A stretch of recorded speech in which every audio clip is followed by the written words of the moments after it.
funny actually. I started my career on soprano saxophone. I was 6 years old when I started performing saxophone, playing saxophone, practicing saxophone, and I was way too small for regular alto. So they gave me, or my mom, she's a classical saxophonist, she gave me this bowed soprano saxophone.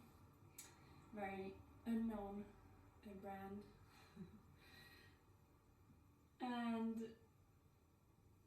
I was very proud when I got my first straight one with a whole neck and everything, also an unknown brand. And then it didn't take long before I started saving up for my first Selmer soprano saxophone, and it was the Series 2 with the with the neck fixed to the body.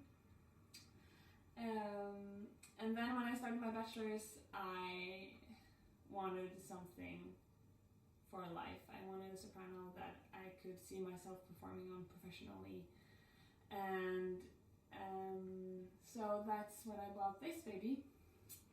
And she, yes, it's a she. She was bought, I don't know, 7 years ago, I think. She's a Selmer Series 3. She has this beautiful engravings, you can see. And what's cool is that I can switch neck.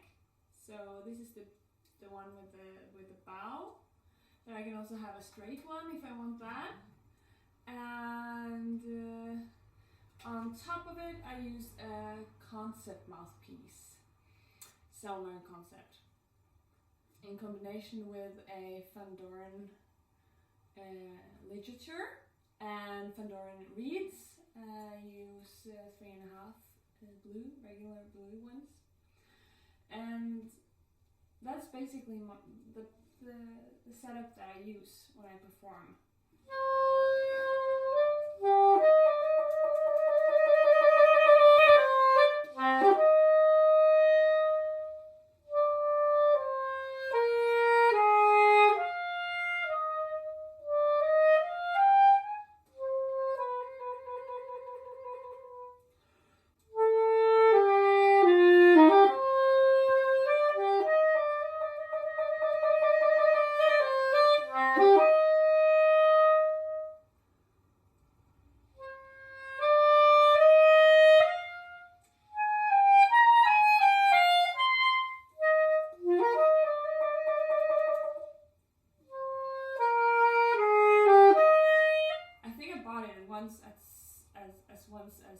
Concept came out for soprano, and just the first note, and I knew that this was what I was supposed to perform on.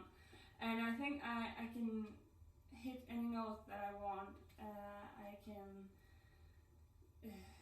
of course, a lot of the techniques that comes to you as a musician and as a saxophonist, you can't really, I don't believe that you can get any of that just by buying a mouthpiece, but you could get a solution that gets you closer, and I think concept is one of my best mouthpieces that I've ever had, because it's so alike each other. I can rely on it, and I can keep discovering my sound, and as an artist I think that's one of my most important tasks.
a little bit about the neck. So this one is a bow one, and the reason why I choose that is because it's more close to the alto and the tenor and the bari, and I kind of like the similarities that I get. I don't know if it's something I imagine or something that is actually a difference in sound, but in my head it sounds more soft with the bowed one right now. But what I think is amazing about being able to switching necks and switching mouthpieces and in general is that you can change that. You can discover your sound and discover your flexibility, discover your challenges, discover your abilities with the saxophone, and it doesn't have to be something that is in one way the rest of your life or the rest of your career.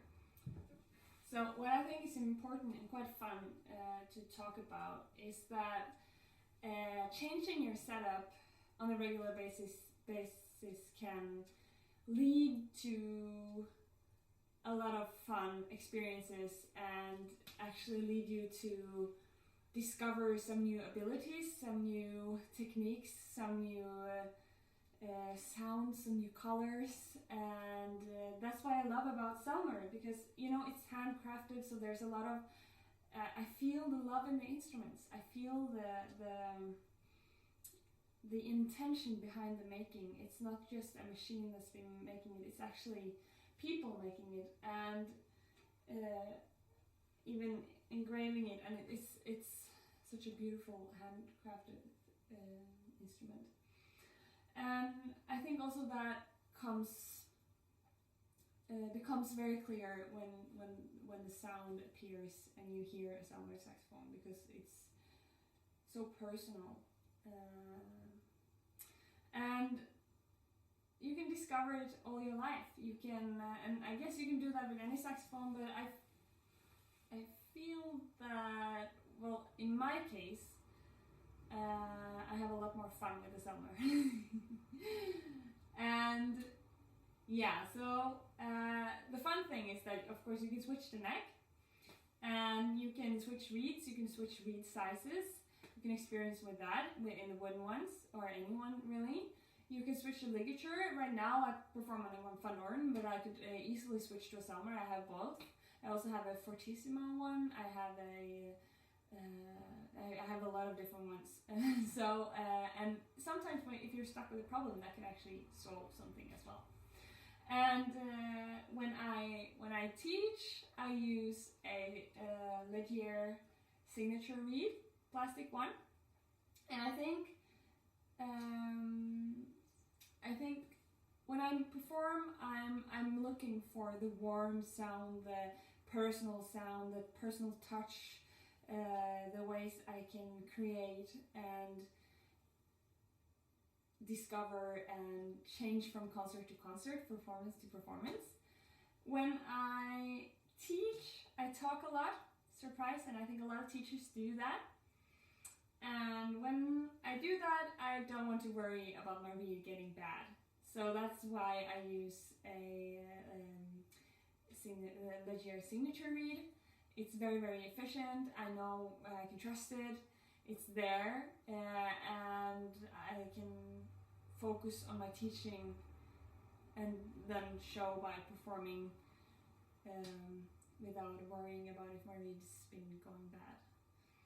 And so it's kind of a stress relief, and I think this stress relief is also something you can use if you perform in an orchestra or a wind band or something like that. For saxophonists, there's also, it's very common to have a lot of breaks if you perform in orchestra, and you need to be able to trust your reed, and that's where I think Legier signature is so great, because you have this kind of pre-produced sound that you can use, that you can trust, and it's reliable. So if you're waiting for 20 bars or something and you have a solo that you paid to be there to perform, Legier signature is very, very, very great at just being something you use for those kind of performances. While I think that it's even though it's very cool to have this trustworthy read. I find most personality and fun with the creative processes with the wooden ones still. I'm a bit old-fashioned girl.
Checking out my website.